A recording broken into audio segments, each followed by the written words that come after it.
ذكر رجل عند رسول الله صلى الله عليه وسلم بعبادة واجتهاد وذكر آخر بالرعة فقال النبي صلى الله عليه وسلم لا تعدل بالرعة. وقال عليه الصلاة والسلام إن التجار يبعثون يوم القيامة فساقا إلا من اتقى الله وبر وصدق.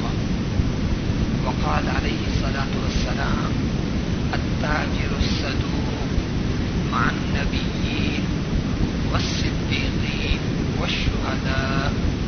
وقال التاجر الصدوق تحت ظل العرش يوم القيامة أو كما قال رسول الله صلى الله عليه وسلم.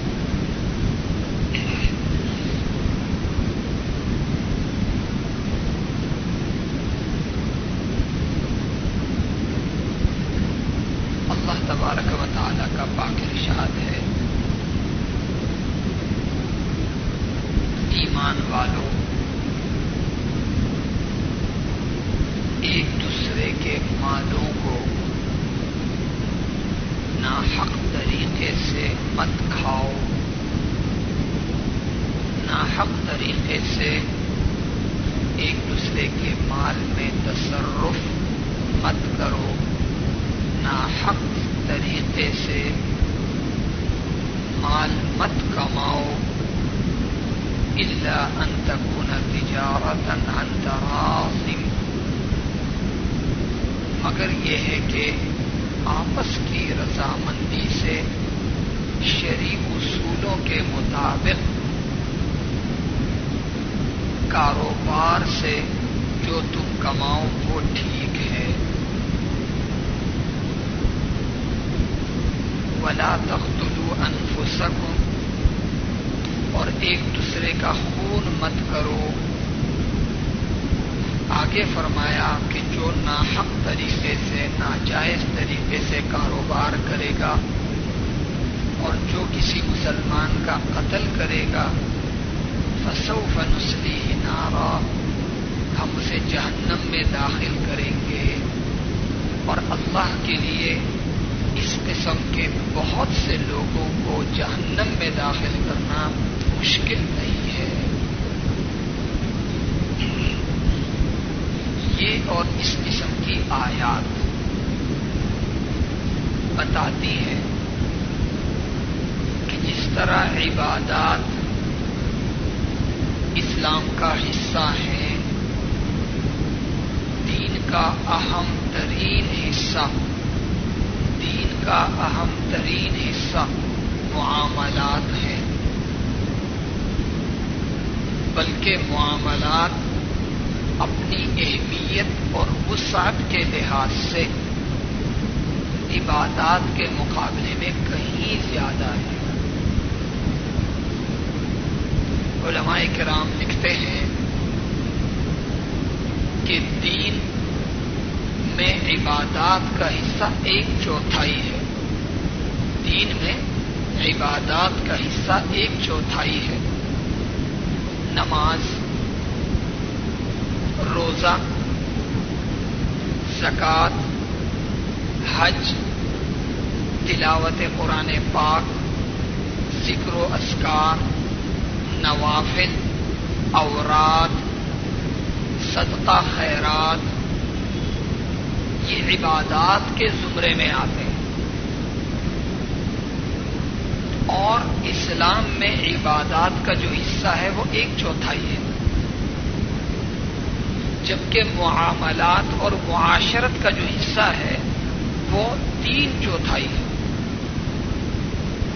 معاملات اور معاشرت کا جو حصہ اسلام میں ہے وہ 3/4 اور 1/4 وہ عبادات کا ہے. مشہور فقہ کی کتاب ہدایہ اگر آپ اٹھائیں تو اس کی 4 بڑی بڑی جلدیں ہیں. پہلی جلد عبادات سے متعلق،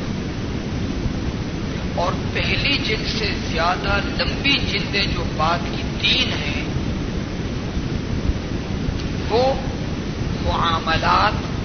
معاشرت سے متعلق ہے، معاملات اور معاشرت سے متعلق ہے۔ تو گویا دین کا اکثر حصہ معاملات پر مشتمل ہے، دین کا 1/4 حصہ عبادات پر مشتمل ہے۔ پھر معاملات کی اہمیت کا اندازہ آپ اس سے لگائیں کہ عبادات کو معاملات پہ تو موقوف کیا گیا ہے، لیکن معاملات کو عبادات پہ موقوف نہیں کیا گیا۔ ایک شخص کی عبادت تب قبول ہوگی جب اس کے معاملات ٹھیک ہوں گے۔ ایک شخص روزے دار ہے، روزوں پہ روزے رکھتا ہے،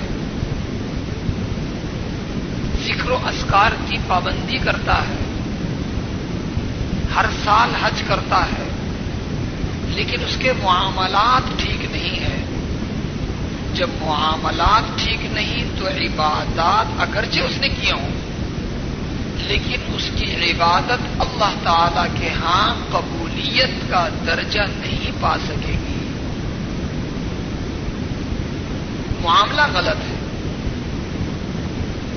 جناب رسول کریم صلی اللہ علیہ وسلم کا ارشاد گرامی ہے کہ ایک شخص عاجزی اور تواضع کے ساتھ، الحاح و زاری کے ساتھ اللہ تعالی کی طرف ہاتھ اٹھا کے گڑ گڑا کے دعا کرتا ہے اور اللہ کے حضور اپنی حاجت پیش کرتا ہے، حالانکہ اس کا کھانا حرام، اس کا پینا حرام، اس کا پہننا حرام، اس کا جسم حرام سے پھلا پھولا ہوا، فَأَنَّى يُسْتَجَابُ لَهُ الدُّعَاء، اس کی دعا کیسے قبول ہو سکتی ہے؟ اس کی دعا کیسے قبول ہو سکتی ہے؟ حالانکہ دعا کے قبول کرنے کے لیے اس نے ذکر کیا، ذکر کا سہارا لیا، تلاوت کا سہارا لیا، نفل کا سہارا لیا، لیکن فرمایا دعا قبول نہیں ہوگی۔ کیوں؟ اس لیے کہ اس کا جو عمل ہے، معاملہ ہے، وہ معاملہ اس کا ٹھیک نہیں ہے۔ تو عبادات کو معاملات پہ موقوف کر دیا اسلام نے، اس سے بھی اہمیت کا اندازہ ہوتا ہے معاملات کا۔ اسی طرح معاملات کی اہمیت کا اسلام میں اس بات سے اندازہ لگائیں کہ عبادات کی تلافی قبل از مرگ یا بعد از مرگ تو ہو سکتی ہے، لیکن معاملات کی تلافی توبے سے یا کسی اور ذریعے سے نہیں ہو سکتی۔ ایک شخص ہے، اس نے پوری زندگی بیچارے نے نماز ہی نہیں پڑھی، اب 50-60 سال کا ہے، توبے کی توفیق ملی، تو اب جو پچھلی نمازیں ہیں ان نمازوں میں کوتاہی یا ان نمازوں کے نہ پڑھنے کی تلافی کی صورت یہ ہے کہ یہ شخص قضاء عمری شروع کر دے، ہر نماز کے ساتھ ایک نماز یا 2 نمازیں ملا لے، 40 سال کا ایک وہ لگا کے اس کو کیلکولیٹ کر کے ہر نماز کے ساتھ 1-2 نمازیں ملا کے پڑھتا رہے، اور فرض ہی پڑھے، سنت پڑھنے کی ضرورت ہی نہیں، سہولت بھی دے دی اسلام۔ اور اگر معذور ہو گیا ہے، بستر مرگ پہ ہے، اب اتنی طاقت نہیں ہے کہ نماز، وقت کی نماز پڑھنے کی طاقت نہیں، تو قضا کیا کرے گا؟ تو صورت ہے کہ فدیہ ادا کر دے، روزوں کا فدیہ دے دیا کرے، نمازوں کا فدیہ دے دیا کرے، اور اگر زندگی میں ایسا موقع نہیں ملا اور مرتے مرتے شرمندگی ہو رہی ہے تو وصیت کر دے کہ میرے مرنے کے بعد روزوں کا اور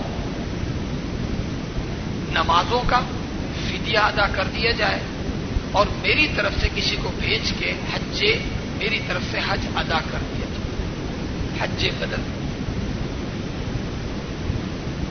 تو توبہ بھی کیا، تلافی کی صورت بھی بنا کے چلا گیا دنیا سے، اس کی معافی ہو سکتی۔ لیکن ایک شخص کے معاملات گڑبڑے، 50-60 سال سے حرام کھا رہا ہے، حرام سے پلا ہے، پوری کمائی اس کی حرام کی ہے، اب بڑا عبادت گزار بن کے مسجد میں عبادت کے ذریعے اپنے کیے ہوئے گناہوں کو معاف کروا رہا۔ اب اس کے گناہ معاف نہیں ہو سکتے، سود کے ذریعے جو کمایا، شراب نوشی کے ذریعے جو کمایا، جسم فروشی کے ذریعے جو کمایا، حسن فروشی کے ذریعے جو کمایا، جوئے کے ذریعے جو کمایا، رشوت کے ذریعے جو کمایا، اب کوئی صورت ہی نہیں ہے اس کو حلال کرنے کی، سوائے اس کے کہ اپنا پورا مال یا جتنا مال ہے اس کے ذہن میں ہو، جب تک وہ دے نہ دے جو اس کے حقدار ہیں، یا وہ لوگ خود سے معاف کر دیں، اور ظاہر ایسی صورت ممکن نہیں ہوتی، کس کس کے پاس جائے گا؟ تو معاملات میں جب خرابی آتی ہے تو نقصان اتنا بڑا ہوتا ہے کہ تلافی کی صورت تقریباً ناممکن ہو جاتی ہے، لیکن عبادات میں اگر کوتاہی آئے تو تلافی کی بہت سی صورتیں نکل سکتی ہیں۔ میرا مقصود بتانے کا یہ ہے کہ جب عبادات 1/4 معاملات 3/4 عبادات موقوف ہے معاملات پر، عبادات کی تلافی کی صورت ممکن ہو سکتی ہے، معاملات کی خرابی کی تلافی، اس کی تلافی کی صورت ممکن نہیں ہو سکتی۔ اس سے آپ اندازہ لگائیں کہ اسلام کے اندر معاملات کی صفائی کی کس درجہ اہمیت ہے۔ ایک شخص حضرت جابر بن عبداللہ رضی اللہ تعالیٰ عنہ کہتے ہیں، ذکر رجل عند رسول اللہ صلی اللہ علیہ وسلم بعبادت واجتہاد وذکر آخر بالرعۃ فقال رسول اللہ صلی اللہ علیہ وسلم لا تعدل بالرعۃ۔ فرمایا ایک شخص ہے جو عبادات، رات دن عبادتیں کرتا رہتا ہے، مجاہدے کرتا رہتا ہے، ریاضتیں کرتا رہتا ہے، اور دوسرا شخص ہے کہ جو لمبی لمبی عبادتیں نہیں کرتا، لیکن اکثر وقت اس کا کاروبار میں گزرتا ہے، لیکن کاروبار کرتے ہوئے وہ معاملات کی صفائی رکھتا ہے، حلال حرام کی تمیز رکھ کے کاروبار کرتا ہے۔ ایک شخص مسجد میں بیٹھا ہوا ہے، عبادتیں ریاضتیں کر رہا ہے، دوسرا شخص فرائض پہ اکتفا کر رہا ہے، باقی وقت کمائی میں گزار رہا، لیکن کمائی کر رہا عبادت سمجھ کے، معاملات کر رہا اللہ کا حکم سمجھ کے، اپنے آپ کو آزاد سمجھ کے نہیں، احتیاط حلال حرام کی تمیز رکھ کے معاملات کرتا ہے۔ جناب رسول کریم صلی اللہ علیہ وسلم نے ارشاد فرمایا، یہ رات دن کا یہ عبادت گزار اس صحیح معاملہ کرنے والے کاروباری شخص کے برابر ہو ہی نہیں سکتا۔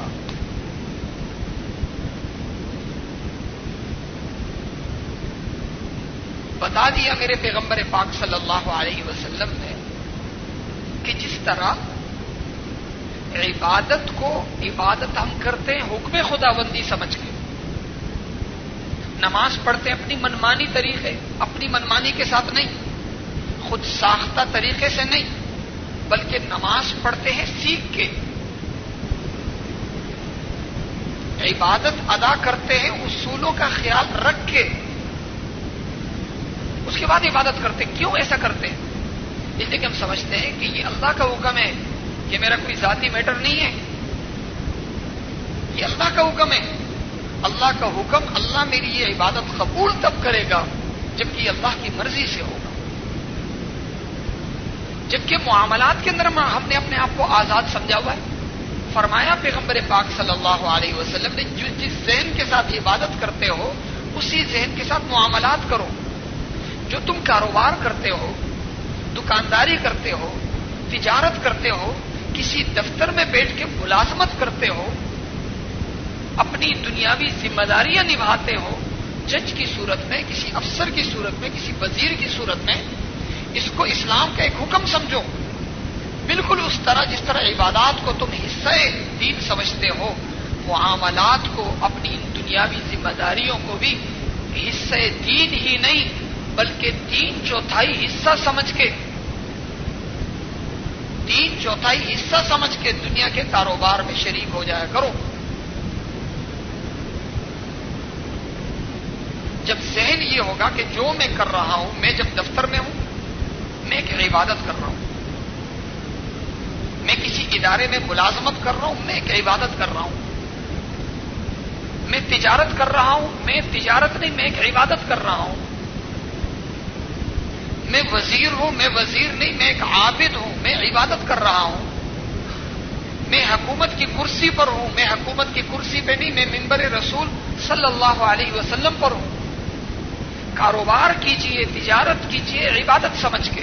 جب عبادت سمجھ کے ہم لوگ کاروبار کریں گے تو ذہن لازمی طور سے پھر بنے گا یہ کہ عبادت اپنی مرضی سے نہیں کی جاتی، عبادت اپنی مرضی سے نہیں کی جاتی بلکہ اللہ تعالیٰ کی مرضی سے کی جاتی ہے۔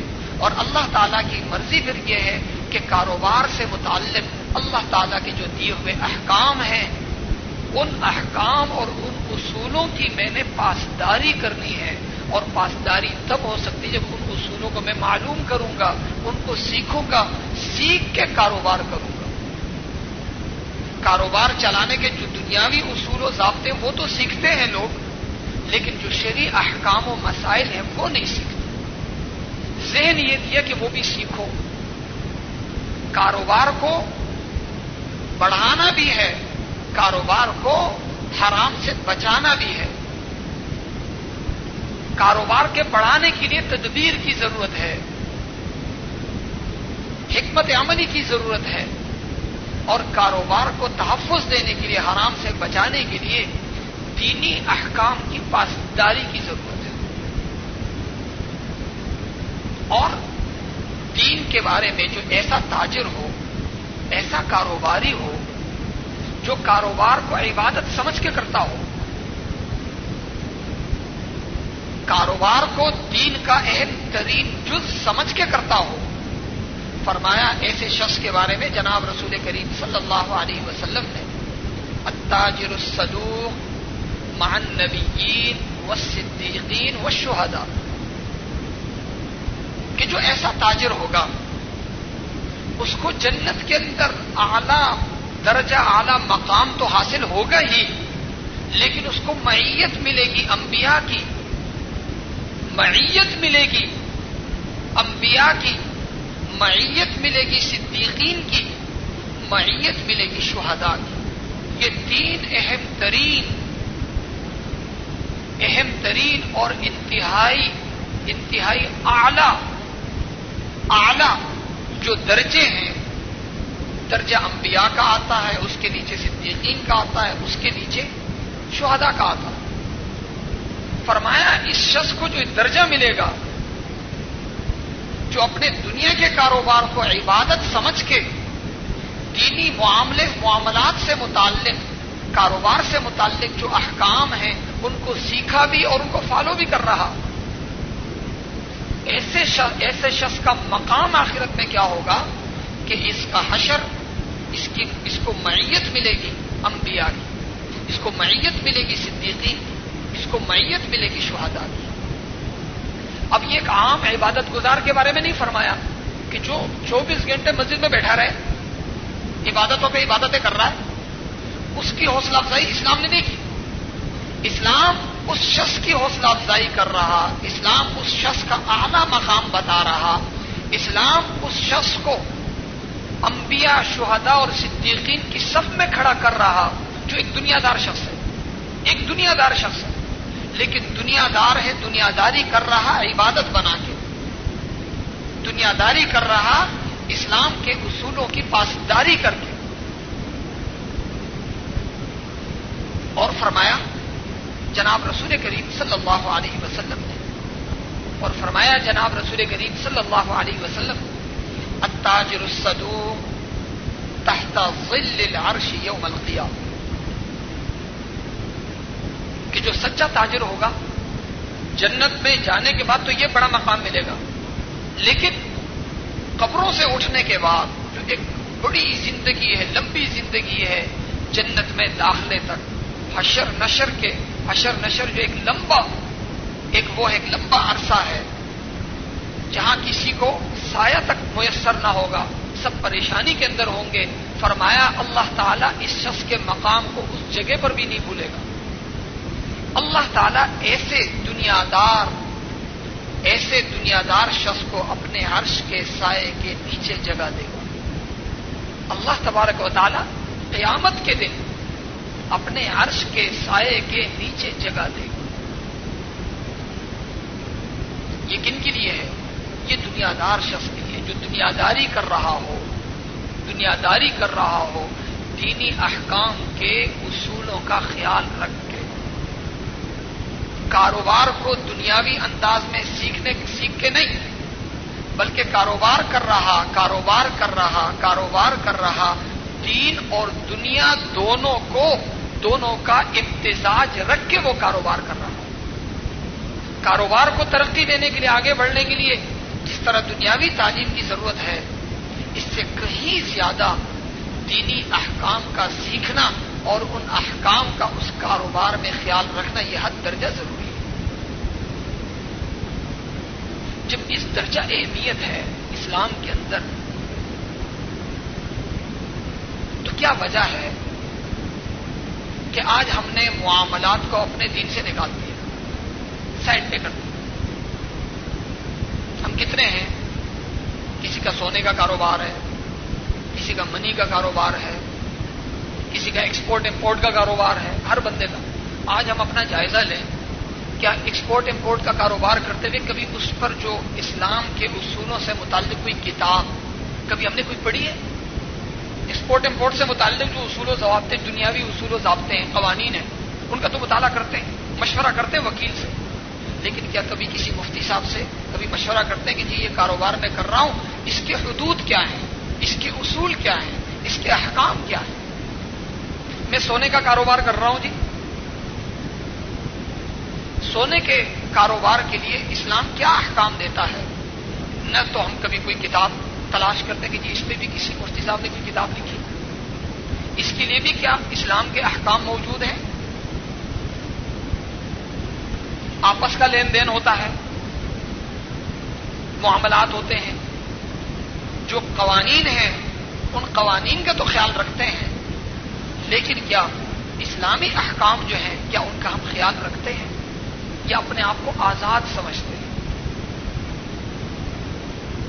اور اپنے آپ کو آزاد سمجھنے اور نہ پوچھنے کی اور ان احکام کا لحاظ نہ کرنے کی جو ایک بڑی وجہ ہے، جس کو میں نے ابھی عرض کیا کہ ہم اپنے معاملات کو، اپنی دینداری کو دین کا حصہ ہی نہیں سمجھتے.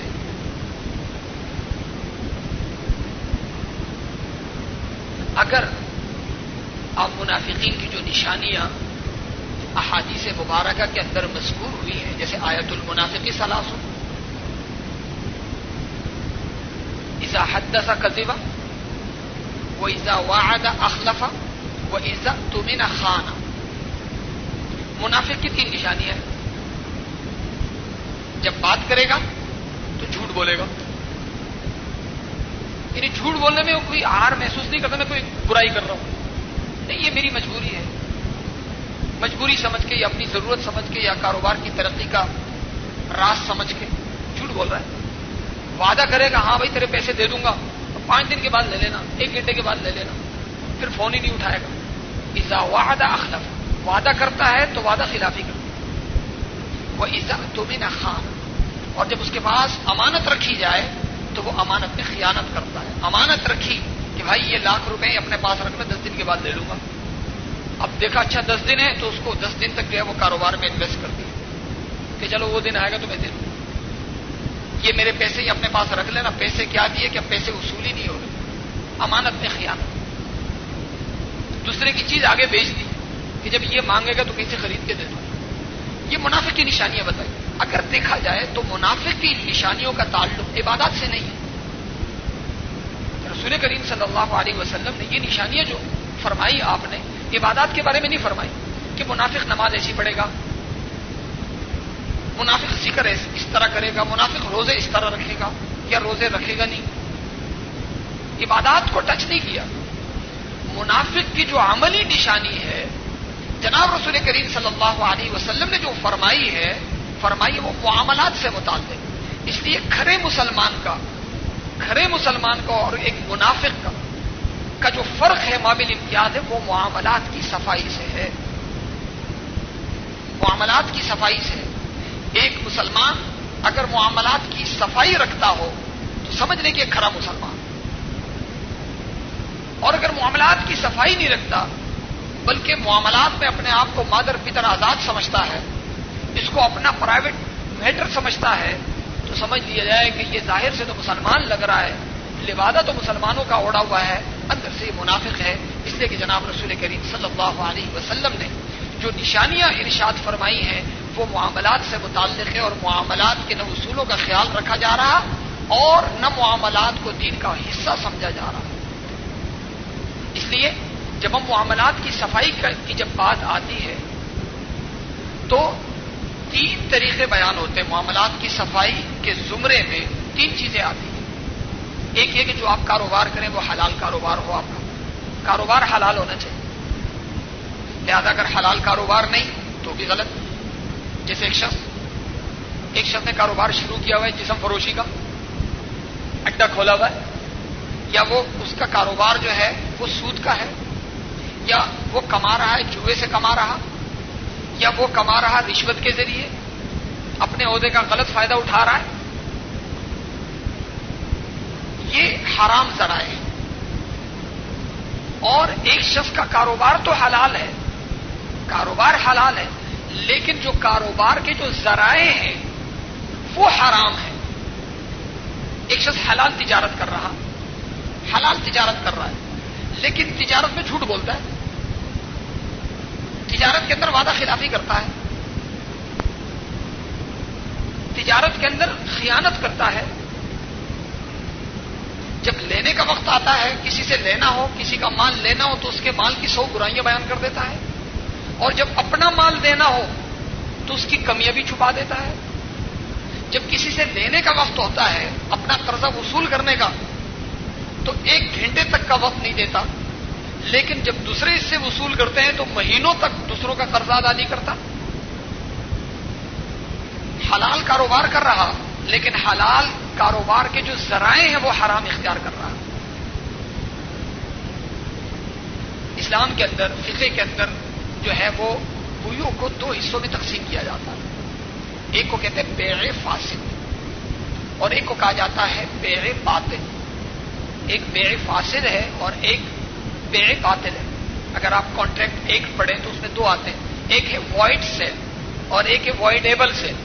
تو جس طرح یہ انگلش لا کے اندر 2 فرق ہیں تو اسی طرح اسلام کے اندر ہے۔ اسلام کے اندر بے باطل اس کو کہا جاتا ہے کہ وہ چیز ہی ناجائز ہو، وہ کاروبار ہی ناجائز ہو۔ کاروبار تو جائز ہے لیکن اس کے ذرائع حرام ہیں، تو ایسے کو بے باطل نہیں بلکہ بیع فاسد کہا جاتا ہے۔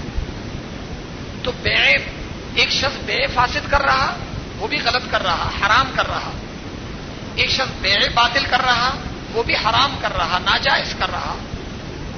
تو معاملے کی صفائی کا جو تعلق ہوتا ہے، جب ہم کہتے ہیں معاملات کی صفائی، تو اس زمرے میں 3 چیزیں آتی ہیں۔ کاروبار حلال ہونا چاہیے، کاروبار کے ذرائع حلال ہونے چاہیے، اور جو آپ نے کمایا ہے اس کمانے کا جو آپ محل جو جب خرچ کریں تو اس کا محل بھی جائز ہونا چاہیے۔ آپ نے حلال ذرائع سے حلال کاروبار کے ذریعے حلال کاروبار سے حلال ذرائع اختیار کر کے آپ نے کما لیا ہے، لیکن اسے خرچ آپ اسراف کے ساتھ کر رہے، اس کو خرچ آپ عیاشانہ انداز سے کر رہے، تو یہ آپ جو محل ہے، ذرائع بھی ٹھیک، کاروبار بھی ٹھیک، لیکن جو خرچ کرنے کی جو جگہ ہے اس جگہ پہ آپ خرچ نہیں کر رہے۔ فرمایا یہ بھی غلط ہو رہا ہے، یہ اسراف ہے، اور اسراف کو کبیرہ گناہ میں شامل کیا۔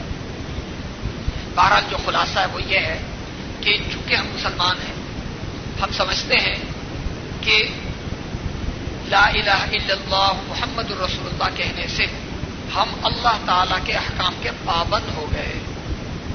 دین کا تعلق صرف مسجد تک نہیں، دین کا تعلق میری مرضی تک نہیں، دین محدود عبادات میں نہیں، بلکہ مقصود یہ ہے کہ میری زندگی کا ہر عمل، میری تمام سرگرمیاں دینی بھی دنیاوی بھی جب تک وہ دین کے دائرے میں نہیں آئیں گی میں مسلمان صحیح انداز میں نہیں کہلاؤں گا. اور عبادات تو قابل معافی ہیں، لیکن معاملات کے اندر اگر گڑبڑ ہو تو اللہ تعالیٰ کے ہاں یہ قابل معافی نہیں ہے. اللہ تعالیٰ مجھے اور آپ سب کو عمل کرنے کی توفیق عطا فرمائے.